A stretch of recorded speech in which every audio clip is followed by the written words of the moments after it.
जय Hind and hello guys, स्वागत है आपका आपके अपने YouTube चैनल ज्ञानदेव होस्ट में। और इस वीडियो में मैं आपको बताने वाला हूं RRB NTPC graduate level online form 2024 के बारे में कि कैसे आपको वेरियस पोस्ट का फॉर्म फिलअप करना है। तो आप इस वीडियो को देखते रहिए, यहाँ पर आपको राशन से लेकर प्रिंट तक पूरी जानकारी दी जाएगी, तो आपको वीडियो को बिल्कुल भी स्किप नहीं करना है। तो चलिए शुरू करते हैं गाइज। वीडियो के डिस्क्रिप्शन में मैंने आपको हमारी वेबसाइट का लिंक दिया है। ये लिंक आप जैसे ओपन करेंगे तो आपको जानने को मिलेगा कि आरआरबी एनटीपीसी के अंदर टोटल 11,558 वैकेंसी है, जिसमें कि यहाँ पर जो आपकी ग्रेजुएट लेवल के फॉर्म है वो आपके 14 सितंबर 2024 से शुरू हो चुके हैं और 13 अक्टूबर 2024 तक भरे जाएंगे। फिर जो आपके यहाँ पर 12th लेवल की वैकेंसी है 3,404 पोस्ट, इनके फॉर्म 21 सितंबर 2024 से शुरू होंगे। अभी के लिए आप ग्रेजुएट लेवल की इन पोस्ट के ऊपर अप्लाई करेंगे, जो कि आप यहाँ पर देख सकते हैं, और इसमें आपकी 8,113 वैकेंसी है। तो ये सभी इन्फॉर्मेशन आप यहाँ पर चेक करेंगे और इंपॉर्टेंट लिंक के सेक्शन में आकर के ऑफिशियल नोटिफिकेशन को ओपन करके आप डिटेल्ड में इस नोटिफिकेशन से भी पूरी की पूरी जानकारी जान सकते हैं। अभी बात करते हैं कि कैसे आपको अप्लाई करना है। तो अप्लाई करने के लिए आप यहाँ पर इंपॉर्टेंट लिंक के सेक्शन में आएंगे और अप्लाई ऑनलाइन लिंक ओपन करेंगे। आपके सामने यहाँ पर ये आरआरबी की ऑफिशियल वेबसाइट आ जाएगी। अब मैं आपको बता दूं कि अगर आपने इस वेबसाइट का इस्तेमाल करके 2024 के अंदर कोई भी फॉर्म भरा है तो आपका अकाउंट ऑब्वियसली बना हुआ है। आप सिंपली अप्लाई के ऊपर क्लिक करने के बाद ऑलरेडी हैव एन अकाउंट यहाँ पर क्लिक करके आपका रजिस्टर्ड ईमेल एड्रेस या फिर नंबर और उसके साथ में आपका जो पासवर्ड आपने बनाया था वो डालेंगे, कैप्चा कोड डालेंगे और लॉगिन कर लेंगे। पर गाइज, अगर आप फ्रेशर है, आपने इस वेबसाइट का इस्तेमाल करके 2024 के अंदर किसी भी वैकेंसी का फॉर्म नहीं भरा, तो सिंपली आप यहाँ पर क्रिएट एन अकाउंट इसके ऊपर क्लिक करेंगे और फिर यहाँ से गाइज अब आपको अपनी इंफॉर्मेशन राशन वाली देनी है। इसके लिए सबसे पहले कंट्री ऑफ नेशनलिटी में आप इंडिया सेलेक्ट करेंगे। फिर पर्सनल इन्फॉर्मेशन में जो भी आपका नाम 10th के सर्टिफिकेट के अकॉर्डिंग है वो आपको यहाँ पर डालना है। उसको दोबारा से डाल करके आपको वेरीफाई कर देना है। अगर आपने 10वीं के बाद में आपका नाम बदला है तो यस करिए, नहीं तो आपको नो करना है। फिर जो भी आपकी डेट ऑफ बर्थ है वो आप यहाँ पर कैलेंडर के ऊपर क्लिक करके सिलेक्ट कर लेंगे, पहले ईयर, फिर यहाँ से आपका जो भी मंथ है वो, और उसके बाद में डे, एंड देन उसको दोबारा सेलेक्ट करके वेरीफाई कर लेंगे। फिर आपको आपका जेंडर सेलेक्ट करना है, उसको दोबारा सेलेक्ट करके वेरीफाई कर लेना है।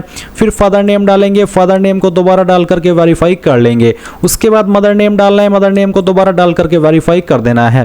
फिर आता है आपका आधार कार्ड का नंबर, तो आप आधार कार्ड नंबर डालिए और वेरीफाई यूजिंग आधार इसके ऊपर क्लिक कीजिए। अगर आपके पास आधार कार्ड नहीं है तो आप I do not have Aadhaar card इसके ऊपर क्लिक करके यहाँ पर I do not have Aadhaar card इसके ऊपर क्लिक कीजिएगा और फिर इनमें से कोई भी एक आईडी आपको सेलेक्ट कर लेनी है एंड देन उसका जो भी नंबर है वो यहाँ पर डालना है। इश्यूइंग अथॉरिटी बतानी है कि कौन सी अथॉरिटी के द्वारा आपका ये आईडी जारी हुआ है और कहाँ से जारी हुआ है, उस स्थान का नाम भी आपको देना होगा। पर अगर आपके पास आधार है तो फिर आपको ये देने की आवश्यकता नहीं पड़ेगी। फिर आप यहाँ पर आपका ईमेल एड्रेस डालेंगे और जनरेट ईमेल ओटीपी पर क्लिक करेंगे तो आपके ईमेल पर एक ओटीपी जाएगा जो कि आप यहाँ पर डाल देंगे।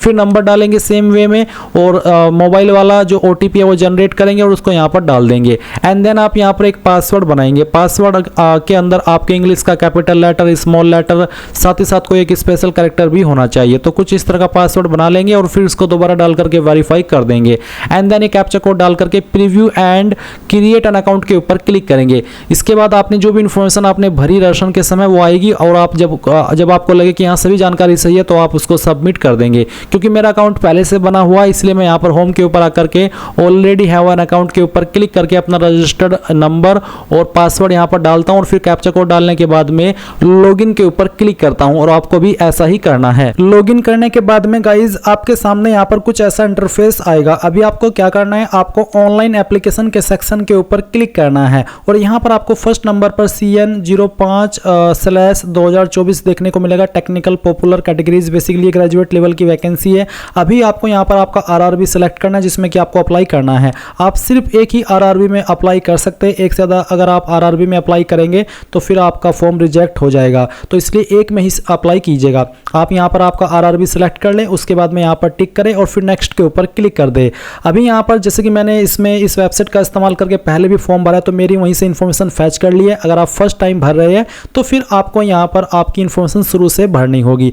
और अगर आपने आपका अभी तक आधार कार्ड वेरीफाई नहीं किया वो कर लीजिएगा, क्योंकि ये सभी के लिए मैंडेटरी है। इसके बाद गाइज यहाँ पर आप आपकी जो इन्फॉर्मेशन है वो भरेंगे, जैसे कि यहाँ पर मैरिटल स्टेटस क्या है वो बताएंगे, मैरिड या अनमैरिड, रिलीजन आपका क्या है वो आपको सिलेक्ट कर लेना है। उसके बाद में जो आपको फी एग्जाम्पशन मिलता है SC ST को, क्या आप वो चाहते हैं? अगर हाँ तो यस, नहीं तो आपको नो करना है। उसके बाद मदर टंग यानी कि मातृभाषा क्या है, तो वो मातृभाषा आपको सेलेक्ट कर लेनी है अपनी। फिर उसके बाद में किस लैंग्वेज में आप आपका एग्जाम देना चाहते हैं, वो लैंग्वेज आप सेलेक्ट कर लेंगे। इसके बाद आता है कि आपकी बॉडी के ऊपर ऐसा मार्क जिससे आपकी बॉडी की पहचान होती है, तो अब अगर आपकी बॉडी के ऊपर कोई ऐसा मार्क है, बर्थ मार्क या कोई भी परमानेंट मार्क, वो आप लिख दें, नहीं है तो नो मार्क लिख दीजिएगा। उसके बाद नीचे आएंगे, यहाँ पर आपको कम्युनिटी डिटेल्स यानी कि आपके कास्ट कैटेगरी की जानकारी देनी है। तो कास्ट कम्युनिटी आपकी कौन सी है, पहले आप वो सेलेक्ट करेंगे। फिर आपका कास्ट का नाम कौन सा है, जो भी है वो नाम आप यहाँ पर लिख दीजिएगा। फिर जो आपका कास्ट सर्टिफिकेट नंबर है वो आप यहाँ पर डालिएगा। कौन सी अथॉरिटी ने आपका सर्टिफिकेट जारी किया है, आपको आपका सर्टिफिकेट उठाना है और उसमें राइट साइड में नीचे की तरफ जहां पर मोहर लगी हुई होती है वहीं पर सक्षम अधिकारी के बाद में लिखा होता है कि कौन सी अथॉरिटी ने सर्टिफिकेट जारी किया है। तो उसी के अकॉर्डिंग फिर आपको सेलेक्ट करना कि इस पोस्ट के अधिकारी ने मेरा सर्टिफिकेट जारी किया है। अगर तहसीलदार ने किया तो आप तालुका मजिस्ट्रेट सेलेक्ट कर सकते हैं। फिर कौन सी स्टेट के द्वारा जारी हुआ है वो स्टेट सेलेक्ट करेंगे। किस डेट में इशू हुआ है वो डेट भी आपको आपके सर्टिफिकेट के ऊपर देखने को मिलेगी और वो डेट आपको सेलेक्ट कर लेनी है। इसके बाद में जो यहाँ पर फ्री रेल ट्रेवल पास मिलता है एग्जाम के लिए SC ST को, क्या आप वो लेना चाहेंगे? अगर हाँ तो यस, नहीं तो आप नो कर सकते हैं। फिर आपका नियरेस्ट रेलवे स्टेशन कौन सा है, नज़दीकी रेलवे स्टेशन, वो आप यहाँ पर लिख देंगे। इसके अलावा फिर जो आपका कास्ट सर्टिफिकेट है वो आपको अपलोड करना है, जिसका साइज 500 KB से कम और फॉर्मेट PDF का रहना चाहिए। तो जहाँ पर भी फाइल है सिलेक्ट कीजिए, ब्राउज के ऊपर क्लिक करके एंड देन फिर यहाँ पर आप उसको इस तरह से ओपन कर लेंगे। फिर आप सेव के ऊपर क्लिक करेंगे तो आपकी फाइल यहाँ पर अपलोड हो जाएगी। इसके बाद में गाइज यहाँ पर आपका पोस्टल एड्रेस यानी कि जो प्रेजेंट एड्रेस है वो आपको देखने को मिलेगा। तो आपको यहाँ पर आपकी स्टेट सेलेक्ट कर लेनी है। फिर आपकी डिस्ट्रिक्ट कौन सी है वो डिस्ट्रिक्ट सेलेक्ट कर लेंगे। आपका एड्रेस क्या है, आपकी ID के अकॉर्डिंग जो आपका है प्रेजेंट एड्रेस वो आप यहाँ पर इस सेक्शन में भर देंगे। फिर आपका विलेज टाउन सिटी क्या चीज़ है वही आपको यहाँ पर लिखनी है और अपना पिन कोड भी डाल देना है। अब अगर आपका प्रेजेंट और परमानेंट एड्रेस एक है, अलग अलग नहीं है, तो आप यहाँ पर इस बॉक्स के ऊपर टिक कर दीजिएगा और अगर अलग अलग है तो अनटिक करके अलग से भर सकते हैं। पर जैसे कि मैंने कहा कि अगर एक ही है तो इसके ऊपर टिक कर दीजिए और फिर यहाँ पर सेव कीजिए और उसके बाद नेक्स्ट के ऊपर क्लिक कीजिए। अब गाइज आपके सामने यहाँ पर कैटेगरी डिटेल आ जाएगी। तो आपको क्या करना है, सबसे पहले एक्स सर्विसमैन में आपको बताना है कि क्या आप एक्स सर्विसमैन है। अगर हाँ तो आप यस करेंगे, नहीं तो आपको नो करना है। फिर आता है are you a person with benchmark disability यानी कि क्या आप विकलांग है। अगर आप है तो आप यस कीजिए, नहीं तो आपको यहाँ पर नो ही रहने देना है। फिर एक और सवाल आता है स्क्राइब का, जिसमें कि कहा है कि do you need a scribe if you writing ability is affected in accordance with provision of section 2। तो बेसिकली है कि इस रूल्स के अकॉर्डिंग अगर आपको लिखने में कोई प्रॉब्लम है, आप फुल्ली विकलांग तो नहीं है और आपको यहाँ पर एक स्क्राइब यानी कि एक अतिरिक्त व्यक्ति चाहिए जो कि आपके बिहाफ के ऊपर एग्जाम लिखे, तो अगर आप इस कैटेगरी में आते हैं इस रूल्स के अकॉर्डिंग तो यस कीजिए, नहीं तो आपको नो करना है। फिर आता है इकोनॉमिकली बैकवर्ड क्लास, क्या आप EBC कैटेगरी से बिलोंग करते हैं और आपके पास सर्टिफिकेट है EBC का। अगर हाँ तो यस, नहीं तो आप नो करेंगे।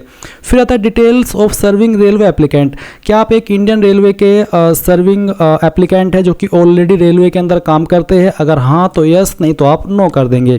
फिर आता है current employment details excluding railways employees, name of the current department, अगर आप यहाँ पर इनमें से किसी डिपार्टमेंट के अंदर करंटली काम करते हैं जैसे कि सेंट्रल गवर्नमेंट, स्टेट गवर्नमेंट या फिर पब्लिक सेक्टर अंडरटेकिंग, तो आपको बताना है। अगर आप नहीं करते, आप अनएम्प्लॉयड है यानी कि बेरोजगार है, तो आप यहाँ पर नॉट एप्लीकेबल के ऊपर क्लिक करेंगे। फिर आती है bank details for refund of fee, यानी कि जो आपको बाद में फीस रिफंड होगी आपका टियर फर्स्ट का एग्जाम हो जाने के बाद में, उसके संबंध को लेकर के आपको यहाँ पर आपकी बैंक की जानकारी देनी है। तो सबसे पहले तो आपको बताना है कि आपका बैंक अकाउंट किस नाम पर है। अभी कुछ कैंडिडेट का सवाल होगा कि सर मेरा बैंक अकाउंट मेरे नाम पर नहीं है, किसी और के नाम पर है, तो आप वो भी दे सकते हैं, वो भी यहाँ पर चल जाएगा। तो आपको अकाउंट होल्डर नेम देना है, फिर अकाउंट का नंबर देना है, उसके बाद में यहाँ पर उसको दोबारा डाल करके वेरीफाई करना है, IFSC कोड देना है। IFSC कोड आपको आपकी बैंक की पासबुक के ऊपर मिलेगा या फिर आप गूगल के अंदर जाइए और आपको आपकी बैंक का नाम लिखना है। उसके बाद में आपको लिखना है कि आपकी कौन सी ब्रांच है और फिर लिखना है IFSC कोड। तो आप इसको ऑनलाइन वे में भी प्राप्त कर सकते हैं। ये डालने के बाद जैसे आप कंफर्म करेंगे तो आपके बैंक का नाम और बैंक का एड्रेस ऑटोमेटिकली फैच कर ले जाएगा।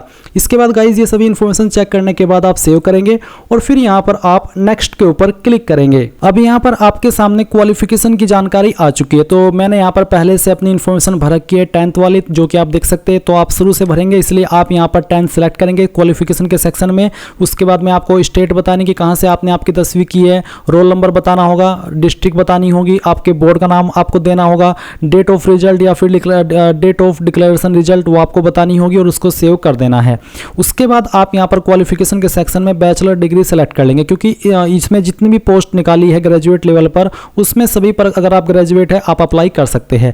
तो डिसिप्लिन में बैचलर डिग्री सेलेक्ट कर ले। सब स्ट्रीम अगर आपका कोई है तो वो आप यहाँ पर एंटर कर दे। जैसे कि अगर आपने बीए की है तो आप यहाँ पर हिंदी, इंग्लिश या जो भी जिन भी सब्जेक्ट से आपने की है उन सब्जेक्ट के नाम भी दे सकते हैं, या फिर अगर आपके ऊपर सब स्ट्रीम एप्लीकेबल होता है तो वो आप यहाँ पर दे दीजिए। जैसे कि बीटेक बी की डिग्री होती है तो उसमें स्ट्रीम होते हैं, वो आप यहाँ पर बता सकते हैं। स्टेट आपकी कौन सी जहाँ से आपने की है वो आप बता देंगे, डिस्ट्रिक्ट कौन सी है वो आप सिलेक्ट कर लेंगे, नेम ऑफ कॉलेज यूनिवर्सिटी क्या है, कहाँ से आपने की है वो आपको यहाँ पर बताना होगा। तो जहाँ से भी की है वो आप यहाँ पर सिलेक्ट कीजिए, और ये सिलेक्ट करने के बेसिकली सिलेक्ट नहीं, आपको खुद से भरनी है। फिर आता है डेट ऑफ रिजल्ट डिक्लेरेशन, तो कब आपने इसको पास कर लिया था वो भी आप यहाँ पर इस तरह से सिलेक्ट कर लेंगे। एंड देन पूछा कि do you have typing proficiency in English या फिर हिंदी ऑन कंप्यूटर। अगर आपको इंग्लिश या फिर हिंदी की टाइपिंग आती है तो यस कीजिए। उसके बाद में यहाँ पर आता है upload valid matriculation SSLC certificate. तो यहाँ पर गाइज आप इसके ऊपर क्लिक कीजिए और जो आपका 10वीं का सर्टिफिकेट है वो आपको अपलोड करना है। ये भी आपको PDF के फॉर्मेट में अपलोड करना होगा। तो यहाँ पर इस तरह से फाइल आपकी अपलोड हो जाएगी। अब गाइज यहाँ पर आपके सामने कुछ ऐसा इंटरफेस आ जाएगा। तो अभी आपको क्या करना है, आपको यहाँ पर आपका फोटो और साइन अपलोड करना होगा। तो यहाँ पर जो आपने डॉक्यूमेंट अपलोड किया है वो भी आप व्यू कर सकते हैं। साथ ही साथ आप देख सकते हैं कि मेरा फोटो एंड जो साइन है वो पहले से अपलोड है, क्योंकि मैंने पहले भी फॉर्म भरा है। तो मैं आपको बताना चाहूँगा कि अगर आपको फोटो साइन का नहीं पता कैसे अपलोड करना है तो ध्यान दीजिए, साइज 30 से 70 KB के बीच में, और बैकग्राउंड बिल्कुल व्हाइट होना चाहिए, नहीं तो प्रॉब्लम हो जाएगी। और आपको यहाँ पर सैंपल भी दिए कि किस तरह का फोटो एक्सेप्ट होगा, और बहुत सारी वीडियोज़ आपको यूट्यूब के ऊपर मिल भी जाएगी जिसमें कि आप देख सकते हैं कि रेलवे में फ़ोटो कैसे अपलोड करें। और मैंने भी बनाई है जिसका लिंक मैं आपको इस वीडियो के डिस्क्रिप्शन में दे दूंगा, तो उसको वॉच करके आपको थोड़ा अच्छे से आइडिया हो जाएगा, ताकि आपसे फोटो को अपलोड करने में कोई भी प्रॉब्लम ना हो। क्योंकि अगर आपने फोटो गलत अपलोड कर दिया तो आपका फॉर्म रिजेक्ट हो जाएगा। इसलिए अच्छे से आपको दिए गए इंस्ट्रक्शंस को फॉलो करने के बाद ही अपने फोटो साइन को अपलोड करना है। एंड जैसे आप इनको अपलोड कर दे तो फिर आप यहाँ पर सेव करेंगे एंड देन नेक्स्ट के ऊपर क्लिक करेंगे। फिर आएगा गाइज यहाँ पर आपके RRB जिनके लिए आप एलिजिबल है। तो ये सभी RRB के लिए मैं एलिजिबल हूँ, इन जोन के लिए मैं एलिजिबल हूँ, जिस जोन RRB से मैंने अप्लाई किया उसके अकॉर्डिंग। तो आपको किसको क्या प्रेफरेंस देनी है वो आप यहाँ पर इस तरह से टिक कर देंगे। आप सभी को प्रेफरेंस दे सकते हैं अगर आप देना चाहते हैं। फिर आप यहाँ पर देखेंगे I have exercised and checked my order of post preference, यानी कि मैंने अपनी ऑर्डर ऑफ पोस्ट प्रेफरेंस को अच्छे से चेक कर लिया है, तो इसके ऊपर आप टिक कर देंगे। इसके बाद यहाँ पर I have not undergone LASIK surgery और एनी सर्जिकल, तो आप इसके ऊपर टिक करेंगे। फिर यहाँ पर टिक करेंगे पैलेस, यानी कि कहाँ से आप फॉर्म को भर रहे हैं उस सिटी का नाम आप यहाँ पर एंटर करेंगे। एंड देन आप प्रीव्यू एप्लीकेशन के ऊपर क्लिक करके जितनी भी जानकारी आपने भरी उनको चेक कर लेंगे। जब आपको लगे कि सभी जानकारी सही है तब आप यहाँ पर सेव के ऊपर क्लिक करेंगे। और गाइज जैसे ही आप यहाँ पर प्रीव्यू के ऊपर क्लिक करेंगे तो आपको यहाँ पर टिक करना है, और पूरी तरीके से श्योर होने के बाद में आप सबमिट के ऊपर क्लिक करेंगे। जैसे ही आप सबमिट कर देंगे तो आपको यहाँ पर आपका जो एप्लीकेशन फीस है वो जमा करना होगा, और जैसे ही आप फीस जमा करेंगे तब जाकर के आपका फॉर्म यहाँ पर कंप्लीट माना जाएगा। अगर आपकी फीस बैंक अकाउंट से कट हो जाए और वेबसाइट के ऊपर अपडेट ना हो तो आपको वेट करना होगा 24 से 48 घंटे का। आपको दोबारा से तुरंत फीस जमा नहीं करनी, नहीं तो दोनों बार की चली जाएगी। अब आप यहाँ पर पे विद रेजर पे के ऊपर क्लिक कीजिएगा और उसके बाद में आपको पेमेंट के पेज पर ट्रांसफर कर दिया जाएगा। तो यहाँ से आप आपकी फीस जमा कर दीजिए। जैसे फीस जमा हो जाए उसके बाद आप आपके फॉर्म का फाइनल प्रिंट आउट ले लीजिएगा। तो गाइज ये था आपका पूरा प्रोसेस। आई होप आपको जानकारी समझ आई होगी। और मैं आपको बता दूं कि मैंने स्पेशल एफर्ट करके रात में ही ये वीडियो बनाई है। आप देख सकते हैं 12:41 हो रखे हैं और टाइम भी आप देख सकते हैं। तो अगर आपको लगता है कोई स्पेशल एफर्ट मैंने किया है तो वीडियो को लाइक शेयर कर दीजिएगा। Thanks for watching. जय हिंद।